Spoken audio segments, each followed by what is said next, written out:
Hello my dear student, welcome back to Aryan classes. Aryan ક્લાસીસમાં તમારું હાર્દિક સ્વાગત છે. ચાલો વિદ્યાર્થીઓ, તમારી પ્રથમ પરીક્ષા 2025 અને ધોરણ 12 તત્વજ્ઞાન વિષયની અંદર આજે આપણે મોસ્ટ એમપી વિભાગ ડી ના ક્વેશ્ચન જોવાના છીએ કે કયા પ્રશ્નો વિભાગ ડી માટે તમારે તૈયાર કરવાના છે. શરૂઆત કરવી છે વિડીયોની એના પહેલા જણાવી દઉં તમને કે તમે આ ચેનલની અંદર ક્યાંકથી ફરતા આવી ગયા છો તો આ ચેનલ તમારા માટે મોસ્ટ ઇમ્પોર્ટન્ટ છે.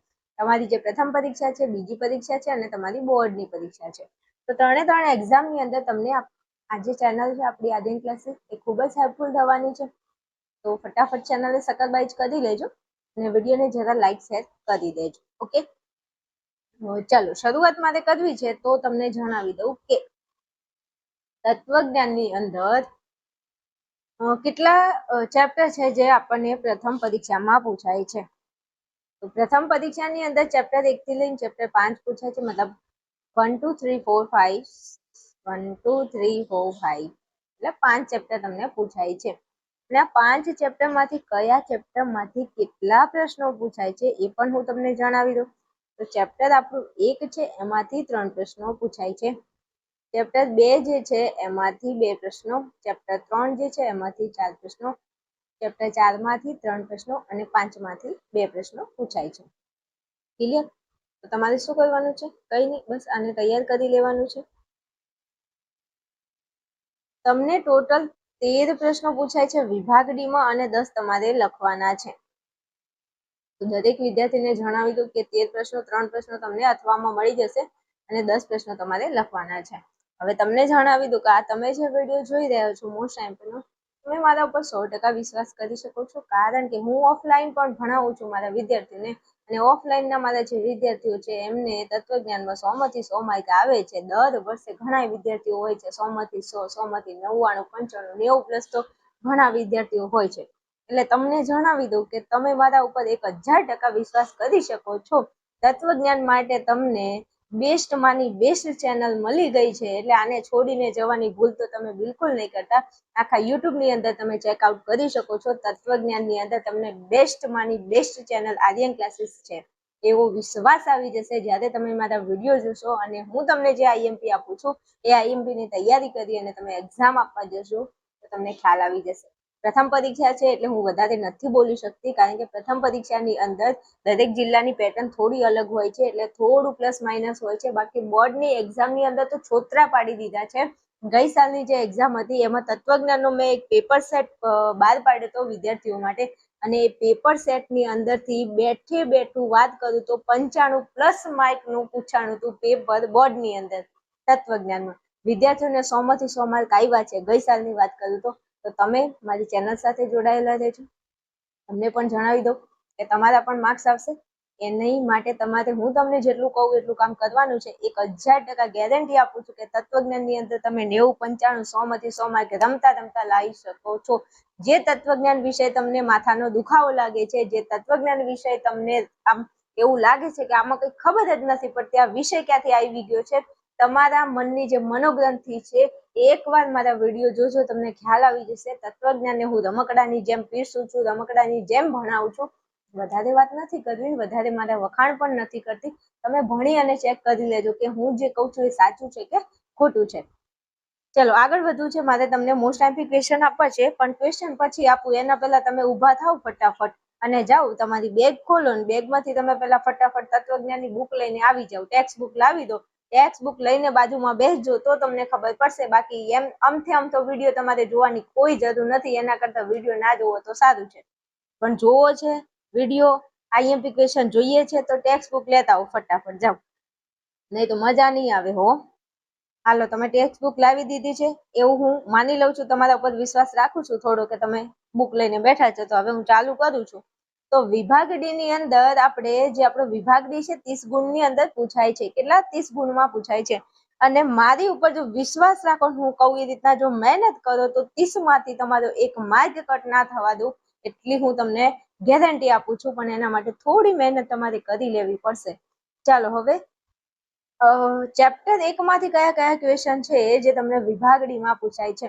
અને તમારું વિભાગ ડી, તમારું પેપર જ્યારે તમારા હાથમાં આવશે ત્યારે પ્રથમ પ્રશ્ન વિભાગ ડી માં તમને જોવા મળશે 45મા નંબરનો ક્વેશ્ચન. તો 45માં નંબરના ક્વેશ્ચનમાં તમને એવું કંઈક પૂછાય છે કે નીચે આપેલા જટિલ સંયુક્ત વિધાનો માટેના સત્યતા કોષ્ટક રચો અને તેની સમજૂતી આપો. આવો પ્રશ્ન તમને પૂછાય છે. હવે તત્વજ્ઞાનની અંદર મારા વાલાઓ તકલીફ એટલે છે કે જવાબની વાત તો એક સાઈડ પડી છે, પણ અમને પ્રશ્ન શું પૂછે છે ને એ નથી ખબર પડતી, તો જવાબ તો અમે કેમ નો આપવો એને. આ શું કીધું લો સમજાવો તો. ઘણા વિદ્યાર્થીઓ એવા છે જેમને તત્વજ્ઞાનમાં આ પ્રશ્ન પૂછાય ને એ પ્રશ્નની સૂચનામાં નથી ખબર પડતી, તો જવાબ આપવાની વાત તો ક્યાંય દૂર છે. તો અહીંયા તમને એવું કીધું છે કે જટિલ સંયુક્ત વિધાનો માટેનું સત્યતા કોષ્ટક રચો અને તેની તમારે સમજૂતી આપવાની છે. હવે આ જટિલ સંયુક્ત વિધાન એટલે શું એ તમને ખબર પડવી જોઈએ ને. તો સાદું વિધાન, સંયુક્ત વિધાન અને જટિલ સંયુક્ત વિધાન આપણી ટેક્સ્ટ બુકમાં આવે છે. તો આ જટિલ સંયુક્ત વિધાન માટે તમે કોનો કોન્ટેક્ટ કરશો ચોપડી ટેક્સ્ટ બુકની અંદર, તો તમારે ગોઈંગ ટુ સીધા પહોંચી જવાનું છે મનોયત્ન 1.4 ની અંદર. શું કીધું મેં તમને? જટિલ સંયુક્ત વિધાનો તમારે 3 ગુણ લાવવા હોય આ પ્રશ્નની અંદરથી, તો ગોઈંગ ટુ સીધા મનોયત્ન 1.4 નો કોન્ટેક્ટ કરો. એટલે ચોપડીની અંદર ટેક્સ્ટ બુકની અંદર ફટાફટ તમે શું કરશો? ખોલો ફટાફટ મનોયત્ન 1.4.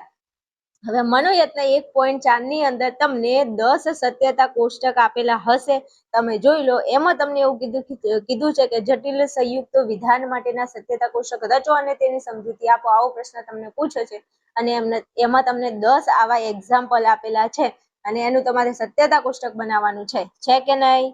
છે કે નહીં? જોઈ લો ફટાફટ. હવે તમે જોશો એટલે તમને ખબર પડી જશે. તો વિધાનનું તમારે જટિલ સંયુક્ત વિધાનનું સત્યતા કોષ્ટક બનાવવાનું છે. હવે 10 છે. હું તમને એવું કહેવા માંગુ છું મારા વાલાઓ કે આ તત્વજ્ઞાન છે ને ગણિત જેવો વિષય છે. જેમ તમે 10મા ધોરણમાં ગણિત ભણતા હતા અને તમે એક સૂત્ર તૈયાર કરતા હતા, જો તમને એક સૂત્ર આવડે તો એક સૂત્રના તમે 50 દાખલા ગણી લેતા હતા. એવી જ રીતે જો તમને મનોયત્ન 1.4 ની અંદરથી ખાલી તમને એક જો વિધાનનું સત્યતા કોષ્ટક આવડી જાય, એકની ખાલી જો સમજૂતી તમને લખતા આવડી જાય, તો ટેક્સ્ટ બુકની અંદર આપેલા 10 જટિલ સંયુક્ત વિધાનોના સત્યતા કોષ્ટક અને તેની સમજૂતી તમે લખી શકો છો. પણ તકલીફ ત્યાં છે કે બેન અમને એકચ્યુઅલી આ નથી આવડતું. તો પણ એમાં રોતડા શું કરવા રોવો છો? મારી ચેનલ છે, ચેનલમાં જાઓ, વિઝિટ કરો, ભણો. ચેપ્ટર 1, 2, 3 દરેક ચેપ્ટરમાં મેં મસ્ત ટોપિકમાં સમજાવ્યું છે અને તેથી તમને નથી આવડતું તો રડવાની જરૂર નથી મારા વાલાઓ. તમે શું કરશો? ફટાફટ ડિસ્ક્રિપ્શનની અંદર આર્યન ક્લાસીસ એપ્લિકેશનની લિંક આપી છે. એપ્લિકેશન ડાઉનલોડ કરો. ડાઉનલોડ કર્યા પછી તમે તત્વજ્ઞાન વિષયની અંદર જોઈન થઈ શકો છો. આપણી આર્યન ક્લાસીસ એપ્લિકેશનમાં આપણો કોર્સ ચાલુ છે.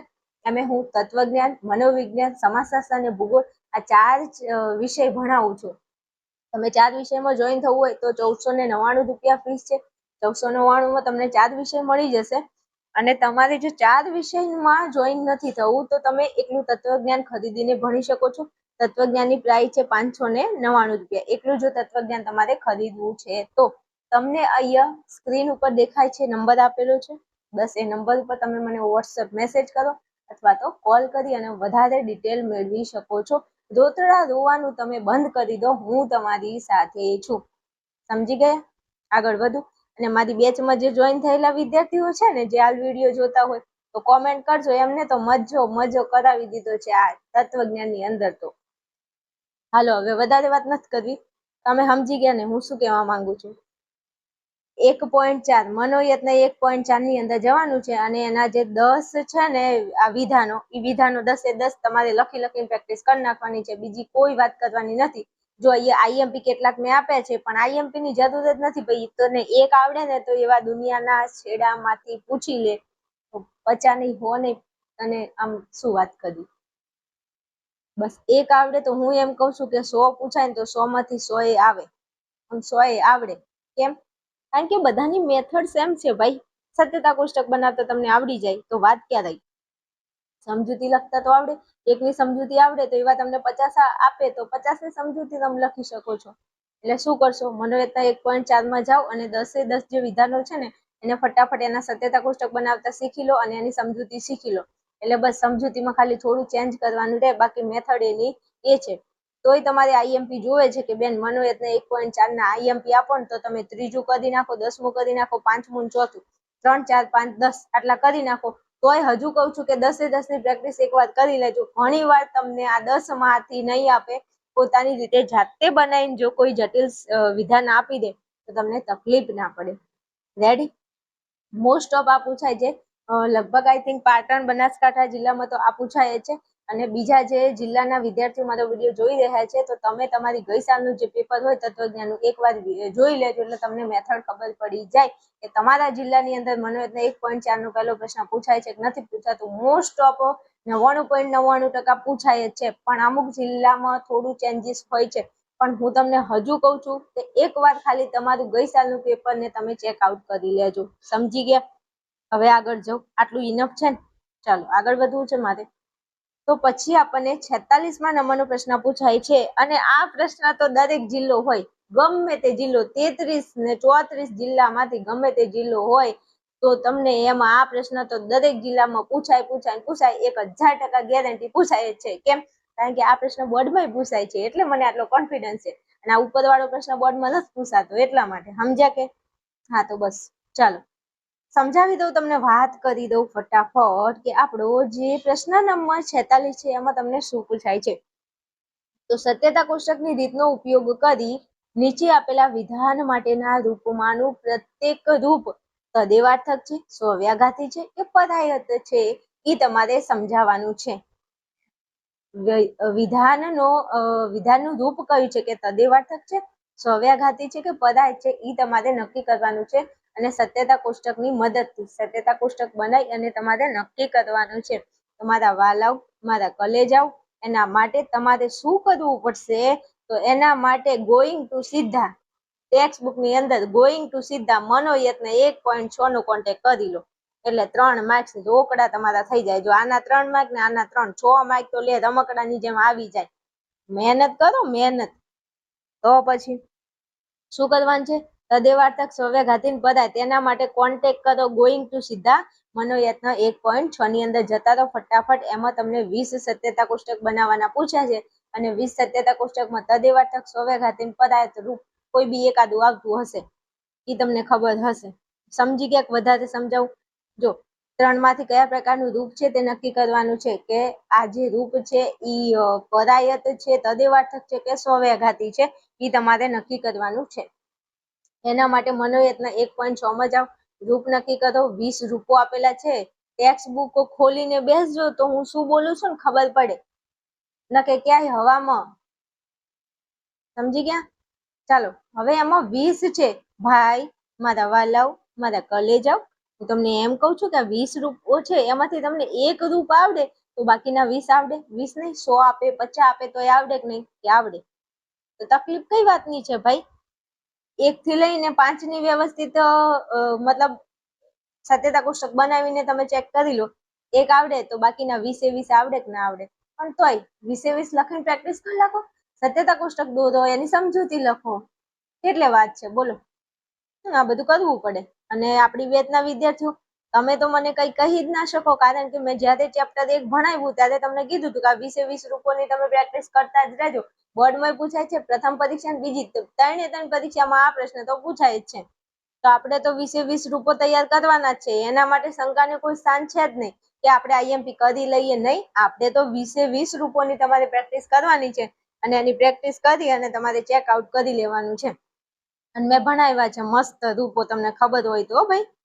હાલો, હવે એના જો મનોયત્ન 1.6 ના તમારે આઈએમપી જોતા હોય તો પ્રશ્ન નંબર 1 છે, 3 છે, 4 છે, 8 છે, 13 છે અને 9 છે. આટલા કરી નાખો અને આટલાની પ્રેક્ટિસ કરો તો ભાઈ 20 માંથી ગમે તે આપે ને તો તમને આવડી જ જાય. સમજ્યા ને? તો બસ એટલું કરી નાખો. ચલો, ત્યાંથી આગળ વધવું છે તો હવે હું થોડું તમને જણાવી દઉં કે કદાચ જો 1.6 માંથી તો પ્રશ્ન પૂછાય છે, 1.4 માંથી પ્રશ્ન પૂછાય, પણ આપણું ચેપ્ટર 1 માંથી 3 પ્રશ્નો પૂછાય છે. તો 3 પ્રશ્નો પૂછાય છે તો એમાંથી કદાચ તમને આવો પ્રશ્ન આપી દે કે વિધાનપરક અચળ અને વિધાનપરક પરિવર્તીનો તફાવત આપો. તો આ પ્રશ્ન વિભાગ ડી માં ભાઈ પૂછાય છે, ઈ માં પૂછાય છે, એટલે તૈયાર કરી લેજો. ડી માં પૂછાય તોય લખવાનો, ઈ માં પૂછાય તોય લખવાનો, પણ પ્રશ્ન આઈએમપી છે એટલે કરી નાખજો વિધાનપરક અચળ ને પરિવર્તી. અને સર્વોપરી કારક વિશે જો તમને ટૂંક નોંધ પૂછી લે તો આ પણ પ્રશ્ન આઈએમપી છે. વિભાગ ઈ માં પૂછાવા લાયક છે અને વિભાગ ડી માં પૂછાય છે. તો આ બે કરી નાખજો ને, મારું એટલું માનો તો, એટલે તમને તકલીફ ન પડે. અને ના લખવું હોય તો પછી તમે અથવામાં કાઢી શકો છો. પણ ઘણા બધા વિદ્યાર્થીઓ છે જેમને ત્રીજું ચેપ્ટર નથી આવડતું, પાંચમું નથી આવડતું, તો આના પ્રશ્નો અથવામાં જશે તો પછી તમે 10 પ્રશ્નો કેવી રીતે લખશો? એટલે મારી વાત માનો તો ચેપ્ટર 1 તમારે વ્યવસ્થિત તૈયાર કરવાનું છે, અને ચેપ્ટર 1 માંથી એક પ્રશ્ન તમારે સ્કીપ નથી કરવાનો કે અથવામાં નથી કાઢવાનો. તો સારા માર્ક લાવવા માંગો છો તો મારી વાત માનો તો બહુ બેટર છે. બાકી તમારી મરજી, કારણ કે પેપર તમારે દેવાનું છે અને તમને કેટલું આવડે છે એ તમને ખબર છે. મને નથી ખબર એટલે હું તમને સલાહ તો આપી ના શકું, પણ તો એક શિક્ષક તરીકે તમને સમજાવું છું. જો તમને મારી વાત ઉપર ભરોસો આવતો હોય, મારો વિશ્વાસ, હું કહું એ સાચું તમને લાગતું હોય તો એવું કરી શકો છો. ચલો હવે મારે તમને ચેપ્ટર 2 ઉપર લઈ જવા છે, તો ફટાફટ ચલો ટેક્સ્ટ બુક ની અંદર ચેપ્ટર 2 પાના નંબર ખોલો, ફટાફટ ચેપ્ટર 2 ઉપર જાઓ. ચેપ્ટર 2 ની અંદર ફટાફટ સ્વાધ્યાય 2 ખોલો. સ્વાધ્યાય 2 નો પ્રશ્ન નંબર 3 ખોલો ફટાફટ. ચલો ટાઈમ નથી, જલ્દી જલ્દી. એમાં તમે દલીલનું પ્રામાણ્ય જે છે, દલીલનું પ્રામાણ્ય, તો સ્વાધ્યાય 2 નો પ્રશ્ન નંબર જે 3 છે એમાં તમને કીધું છે કે દલીલનું પ્રામાણ્ય નક્કી કરો કે દલીલ પ્રમાણભૂત છે કે દલીલ અપ્રમાણભૂત છે, ઈ તમારે નક્કી કરવાનું છે. સમજ્યા? તો હવે ફટાફટ હું તમને જણાવી દઉં કે 20 દલીલો આપી છે મારા વાલાઓ, મારા કલેજાઓ, ને એમાંથી 2 દલીલો પૂછાય છે. હવે જો અહીંયા 20 દલીલો છે ને એમાંથી 2 પૂછાય છે, તો શું કરવું મારે? ઢોકળીમાં પાણી લઈને ડૂબી નહીં મરવાનું. તો મહેનત કરો, મહેનત. ખબર છે કે આ પૂછાય છે ને આ બોર્ડમાં પૂછાય છે, બધું તમને બોર્ડમાં ખૂબ કામમાં લાગવાનું છે. હવે સાંભળી લેજો મારી વાત. પહેલા તો મેં એવું કીધું કે તમને બેટા એક દલીલ તમે વ્યવસ્થિત તૈયાર કરો, મેથડ તમને આવડે તો એના ઉપરથી તમે 50 દલીલો લખી શકો કે નહીં? તત્વજ્ઞાન એને હું ગણિત સાથે સરખાવું છું. એક પ્રશ્ન આવડે, મતલબ એક સૂત્ર આવડે તો એના 50 દાખલા આવડે, તો એક દલીલ આવડે તો એની 20 નહીં 50 દલીલો આપે ને તોય તમને આવડે કે નહીં? હવે તમારી જવાબદારી છે ને કે આને તમારે તૈયાર કરવી. બેચના વિદ્યાર્થીઓ ફટાફટ તમે આ 20 દલીલોમાં જેટલી દલીલો મેં ભણાવી છે ખોલીને એકવાર જોઈ લો, 20 દલીલ પ્રેક્ટિસ કરી નાખો. ઘૂઘરા જેવા 3 માંથી 3. કેમ 3? 3 ને 3 6 માર્ક તમારા આમાંથી આવશે જો 2 દલીલો પૂછાય છે તો 6 માર્ક. સમજ્યા ને? તો હવે રાહ કોની જુઓ છો? ફટાફટ તૈયાર કરો. અને કોઈ વિદ્યાર્થી એવા છે કે બેન 20 દલીલો અમારે કેમ નહીં તૈયાર કરવી યાર, અમારી જોડે ટાઈમ નથી, તો લે ને ભાઈ, એના આઈએમપી આપે છે, તું આટલા કરી નાખ. પેલા તો પહેલું, ત્રીજું, છઠ્ઠું, 8મું, 12મું અને 17. આ શું છે ખબર છે? આ 20 દલીલો છે ને એના આઈએમપી છે. કે સ્વાધ્યાય 2 નો પ્રશ્ન નંબર 3 છે, એની 20 દલીલો છે. 20 દલીલોમાંથી પહેલી દલીલ, ત્રીજી દલીલ, છઠ્ઠી, 8મી, 12મી, 17મી, આટલી દલીલની પ્રેક્ટિસ કરી નાખો તમારે. આમાંથી 2 પૂછાય છે એટલા માટે કહું છું. સમજ્યા ને? ચલો ચેપ્ટર 2 પૂરું, આગળ વધુ. ચેપ્ટર 3 ઉપર જવું છે. હાલો, ચેપ્ટર 3 એ આપણને પરસેવો છોડી દે છે. આ ચેપ્ટર એવું છે ને કે આપણા માથાનો દુખાવો બની જાય છે. કશું અઘરું નથી. બેચના વિદ્યાર્થીઓને તમે પૂછો ને તો એમ જ કહેશે કે મને છે ને આખા તત્વજ્ઞાનમાં ચેપ્ટર 3 બહુ ગમે છે. મારી બેચમાં ઓફલાઈન ની વાત કરું ને તો એક વિદ્યાર્થી હતો ભાઈ, એને છે ને તત્વજ્ઞાનમાં કશું નહોતું આવડતું ભણવા આવ્યો ત્યારે, પણ ખબર નહીં એને ત્રીજું ચેપ્ટર તેને બહુ આવડતું હતું. હા, બધા ચેપ્ટર નતા આવડતા, એક ખાલી ત્રીજું ચેપ્ટર એને જોરદાર આવડતું હતું. એનો મતલબ એવો છે કે ત્રીજું ચેપ્ટર લોજિકલ છે અને મસ્ત છે, આવડે એવું છે, અઘરું નથી જો તમે ભણો તો. અને દરેકે દરેક તમને ડિસ્ક્રિપ્શનમાં લિંક આપી છે, ત્યાં જઈને તમે ચેપ્ટર ભણો, તમને મોજ પડી જશે. તો મનોયજ્ઞ 3.1 નો પ્રશ્ન નંબર 3 છે. ચાલો ફટાફટ ચેપ્ટર 3 માં આવી જાઓ તમે ટેક્સ્ટ બુકમાં. એમાં મનોયજ્ઞ 3.1 ખોલો. એમાં પ્રશ્ન નંબર 3 છે ને એમાં જે રૂપલક્ષી સાબિતીની જે ખાલી જગ્યા આપેલી છે, શું ખાલી જગ્યા 10 છે ને એ ખોલો. હવે જોજો, ઘણા જિલ્લા એવા છે જેમાં ખાલી જગ્યાઓ વિભાગ સી માં 2 ગુણમાં પૂછે છે, અને ઘણા એવા જિલ્લા છે જેમાં રૂપલક્ષી સાબિતીની ખાલી જગ્યા વિભાગ ડી માં 3 ગુણમાં પૂછાય છે. પણ હું એવું કહું છું કે આ પૂછાય છે ફાઇનલ છે. પછી જો સી માં પૂછાય તોય તમારે તો લખવાની છે, ડી માં પૂછાય તોય લખવાની છે. તો પછી કોની રાહ જોવો છો? પેપર આ તો બસ કરી નાખો તૈયાર, એટલે એની વાતની તમને ખમાન મજા થઈ જાય. રૂપલક્ષી સાબિતી 10 છે ભાઈ, અને 10 માંથી જો 2 સાબિતી તો પૂછાય છે. વિભાગ સી માં પૂછાય, ડી માં પૂછાય છે ઘણી વાર. દરેક જિલ્લામાં અલગ અલગ છે એટલા માટે કહું છું, પણ પૂછાય છે, ફાઇનલ છે, 1000% પૂછાય છે. તૈયાર કરી નાખો. 10 છે, 10 માંથી 10 એ 10 ગણી નાખો, ગમે તે પૂછાય. એમાં માટે તમને આઈએમપી નથી આપવા. કેમ? બસ આ ગણવાનો વિષય છે અને ગણ્યા સિવાય મજા ન આવે. સમજણ પડે છે? એટલે ગણી નાખો 10 ને મસ્ત ટીપટાપ ભણાવી છે. એકવાર રિવિઝન કરી લેજો ભાઈ, બેચના વિદ્યાર્થીઓ જાતે તૈયાર કરી લેજો ગણી ગણી. હાલો પછી આગળ જવું છે તો મનોયજ્ઞ 3.1 નો પ્રશ્ન નંબર 4. જો ચેપ્ટર 3 માંથી 4 પ્રશ્નો જો પૂછાય તો તમને 2 ખાલી જગ્યાઓ પૂછાય રૂપલક્ષી સાબિતીની, અને મનોયજ્ઞ 3.1 નો પ્રશ્ન નંબર જે 4 છે એમાં 40 રૂપલક્ષી સાબિતી આપી છે. તો આ 40 રૂપલક્ષી સાબિતી રચીને તમારે સિદ્ધ કરવાની છે અને 40 માંથી 2 પૂછાય છે. જો ખાલી જગ્યા નહીં હોય, તમને આપેલા હશે દલીલો આપેલી છે ને એમાંથી તમારે શું કરવાનું છે તો કે રૂપલક્ષી સાબિતી રચીને તમારે સિદ્ધ કરવાની છે. સમજ્યા કે નહીં? આ તો બસ 40 માંથી પ્રેક્ટિસ કરી નાખો અને એવું લાગે કે ટાઈમ ઓછો છે તો 1, 5, 7, 13, 14, 21 અને 38 આ 40 માંથી આઈએમપી આપ્યા છે કે 40 રૂપલક્ષી સાબિતી છે. તો હવે 40 તો તમે ક્યારે હાલ, હવે ટાઈમ ન હોય તમારી જોડે તો 40 રૂપલક્ષી સાબિતી તમે રચીને સિદ્ધ કરો. એના કરતા આ જે આઈએમપી છે 1, 5, 7, 13, 14, 21 અને 38 આ કરી લો. અને એક મારી સલાહ છે એક શિક્ષક તરીકે, અને મારા વાલા વિદ્યાર્થીઓ મારી પર વિશ્વાસ કરે છે એટલા માટે એક સલાહ આપું છું. સાંભળો મારી વાત ધ્યાનથી. જો બેટા તમને ચેપ્ટર 3 વ્યવસ્થિત આવડે છે, ઘૂઘરા જેવું આવડે છે, જેમાં તમારી પેન ઊભી નથી રહેતી, અનુમાનના 8 નિયમો આવડે છે, એના રૂપો આવડે છે, અને આ ચેપ્ટરનો પ્રશ્ન સોલ્વ કરતા વખત તમારી પેન કોઈ જગ્યાએ ઊભી નથી રહેતી, તો જ તમે આ રૂપલક્ષી સાબિતીની આ જે 2 પ્રશ્નો પૂછાય છે ને એને તમે સોલ્વ કરજો. નહીં તો 1000% હું તમને ના પાડું છું કે બેટા આ પ્રશ્નને તમે સ્કીપ કરી લેજો. કેમ? એટલા માટે કહું છું કે જો તમે આમાં અટવાઈ ગયા ને અને આનો જવાબ ન આવ્યો ને તો પાછળનું આખું તમારું પેપર ફ્લોપ જશે. આ મારો અનુભવ છે, વિદ્યાર્થીઓ જોડેથી લીધેલો અનુભવ છે, વિદ્યાર્થીઓના રિવ્યુ ઉપરથી આ અનુભવ હું તમને શેર કરું છું. તમને હા આ 1000% આવડે છે, તમારી પેન ઊભી નથી રહેતી તો તમે આને સોલ્વ કરો, તો તમે આમાં 6 માર્ક આમાંથી લાવો. નહીં તો હું ના પાડું છું થિયરિકલ પ્રશ્નો છે એની ઉપર થોડી મજૂરી વધારે કરજો, પણ માનો તો આ ના જ કરતા. હા પણ આવડે છે ટીપ ટાપ ને ઘૂંઘરા જેવું, અને આની તમને 2-4 વખત હું એમ કહું કે 40 દાખલા તમે 40 વખત ગણી નાખ્યા છે તો તમારે મોજ કરો. અને બીજું પ્રેક્ટિસ મેક્સ મેન પરફેક્ટ તમને ખબર હોવી જોઈએ. આ જે 40 રૂપલક્ષી સાબિતી છે ને એ ભાઈ ગણવાનો વિષય છે. ગણિતના દાખલા તમે જેટલા ગણો ને એટલા વધારે આવડે. એમાં રૂપલક્ષી સાબિતીઓ જેટલી ગણો એટલી વધારે આવડે. તો મેક્સિમમ કોશિશ કરો કે તમે આને ગણીને ચોપડા ભરી નાખો. ખબર પડે છે? આગળ જાઓ. ચાલો ચેપ્ટર 4 માં આવી ગયા છીએ. ચેપ્ટર 4 માં આગળ વધુ એ પહેલા મારા વાલાઓ, હું તમને વિભાગ ડી ની પેટર્ન સમજાવું છું.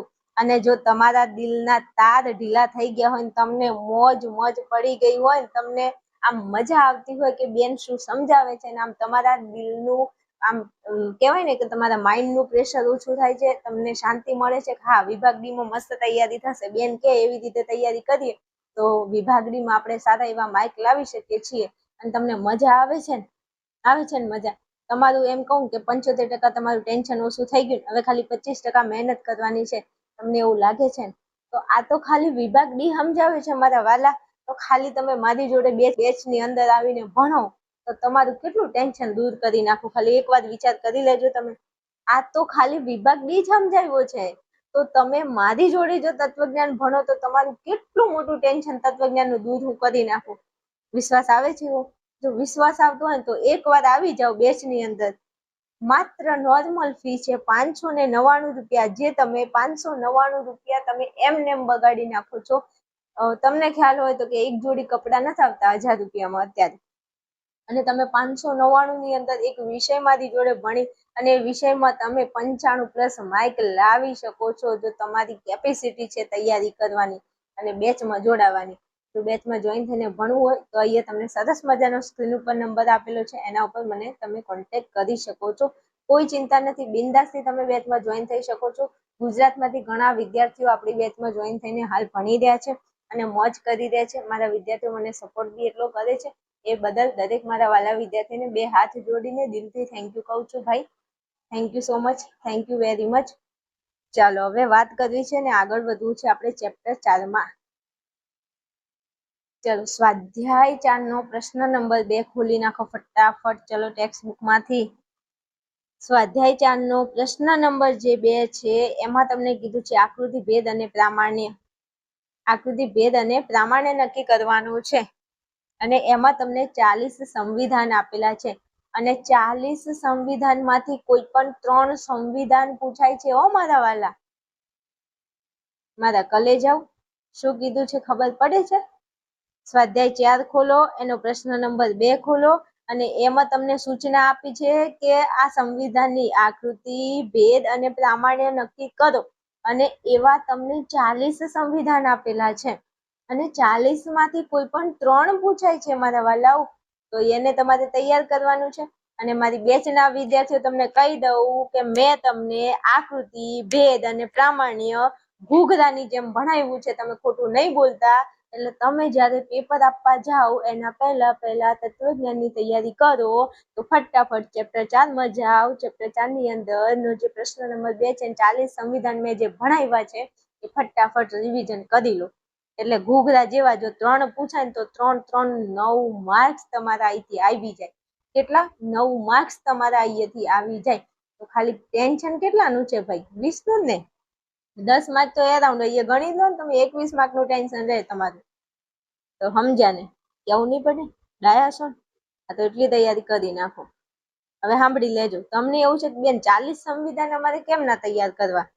તો થોડા એવા આઈએમપી આપું છું. આમ તો જો આઈએમપી કઈ હોય જ ના લે ભાઈ. તમને એક સંવિધાન સોલ્વ કરતા આવડે, આકૃતિ 1 ની બનાવો કે 50 ની બનાવો એ સરખું જ છે. પછી 4 આકૃતિઓ છે, 4 માંથી ગમે તે એકાદી આકૃતિ બને. હવે ભેદ ની વાત કરો તો ભેદ 264 છે. એમાં ભેદ તો તમને ખબર છે ને, આગળ જુઓ અને પાછળ જુઓ. તમારી આગળ પાછળ નથી કેતી, સંવિધાનની આગળ પાછળ જોવાનું છે. એટલે ભેદ નક્કી કરો. પ્રામાણ્યની અંદર 6 દોષ આવે. દોષ હોય, નિયમનો ભંગ થાય તો દોષ થાય. જો નિયમનો ભંગ ના થાય તો દોષ ના થાય. દોષ થાય તો સંવિધાન અપ્રમાણભૂત, દોષ ના થાય તો સંવિધાન પ્રમાણભૂત. સમજ્યા? મજા આવે છે? હવે બીજી એક વાત, જો તમને મજા આવે છે ને તો વિડીયોની અંદર તમે છે ને વિડીયોને લાઈક શેર કરી શકો છો મેરી દોસ્ત. લાઈક શેર તો બનતા હે. બીજું, તમે જેટલા પ્યારા છો અને તમે જેટલા ડાયા છો એટલી જ પ્યારી અને એટલી જ ડાઈ કોમેન્ટ કરજો. કારણ કે તમારી એક કોમેન્ટથી મને બહુ ઉત્સાહ મળે છે. હું તમારા માટે આવા અવનવા વિડીયો લાવું છું. અને હજુ બીજા વિષયના તમારે આઈએમપી જોવે છે, કોઈ પેપર જોવે છે, તો એના માટે તમે સપોર્ટ કરજો તો તમને બધું મળી રહેશે. હે ને? હાલો આગળ જવું છે. તો આ 40 સંવિધાનમાંથી તમે બીજું, ત્રીજું, 13મું, 16, 21 અને 22મા નંબરના જે સંવિધાન છે એને પહેલા એકવાર જોઈ તૈયાર કરી લેજો. અને આમ તો તૈયાર શું કરશો? 40 સંવિધાનની આકૃતિ ભેદને પ્રમાણે આવડે. દુનિયાના છેડાનું પૂછાય તો આવડે. આકૃતિમાં આપણને ખબર છે, ભેદમાં ખબર છે ને, પ્રામાણ્યનું મેં તમને સમજાવી દીધું છે. હાલો ત્યાંથી મારે આગળ વધવું છે તો ચેપ્ટર 5 ની અંદર હું આવી જાઉં છું. તો તમે ફટાફટ ચેપ્ટર 5 ખોલી લો અને ચેપ્ટર 5 ની અંદર ભાઈ જે પ્રશ્નો છે એ તમને વિભાગ ઈ માં ક્યાંક પૂછાય છે અને વિભાગ ડી માં. તમને બે રીતે ફાયદો છે. આના પ્રશ્નો, આમાંથી કોઈ એક બે પ્રશ્નો વિભાગ ઈ માં હશે અને આમાંથી જે પ્રશ્નો તમને વિભાગ ડી માં જોવા મળે. તો આપણે કહેવાય ને કે 5 આંગળીઓ ઘીમાં છે. એમ નહીં, 5મું ચેપ્ટર ઘીમાં છે. લઈ લો તમારે એને બહાર કાઢો ઘીમાંથી. સમજ્યા ને? તો કરી નાખો. પેલા સાદી ગણનામૂલક વ્યાપ્તિ, એની લાક્ષણિકતાઓ, એની મર્યાદાઓ. પછી વ્યક્તિકરણના તાત્વિક આધારો, એમાં કાર્યકારણનો નિયમ અને પ્રકૃતિની એકરૂપતાનો નિયમ કરી નાખો. પછી અન્વય રીતિ અને સહપરિવર્તન રીતિ કરી નાખો. ક્યાંક પૂછાય જ છે.